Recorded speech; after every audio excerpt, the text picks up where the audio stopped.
ബാംഗ്ലൂരിൽ നിന്നും കടത്തിക്കൊണ്ടുവന്ന അതിമാരക രാസലഹരിയുമായി 3 പേരെ ചാലക്കുടി ഡിവൈഎസ്പി കെ സുമേഷിന്റെയും ഇരിങ്ങാലക്കുട ഡിവൈഎസ്പി കെ ജി സുരേഷിന്റെയും നേതൃത്വത്തിലുള്ള പോലീസ് സംഘം സിനിമാ സ്റ്റൈലിൽ പിന്തുടർന്ന് പിടികൂടി.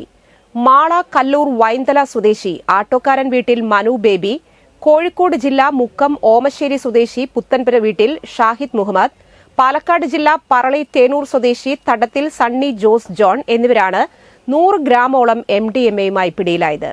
ഹൈവേയിൽ 3 പേർ അമിത വേഗതയിൽ കാറിൽ പായുന്നതായി ജില്ലാ പോലീസ് മേധാവിക്ക് വിവരം ലഭിച്ചതിനെ തുടർന്ന് കാറിന്റെ നമ്പർ ശേഖരിച്ച് കാർ അന്വേഷിക്കുന്നതിനിടയിൽ പുതുക്കാട് വെച്ച് പോലീസിനെ വെട്ടിച്ച് ഇവർ അമിത വേഗതയിൽ പോവുകയായിരുന്നു.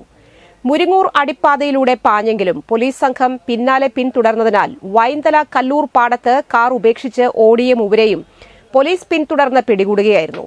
തുടർന്ന് നടത്തിയ വിശദമായ പരിശോധനയിൽ മാരക രാസവസ്തു MDMA കണ്ടെത്തി.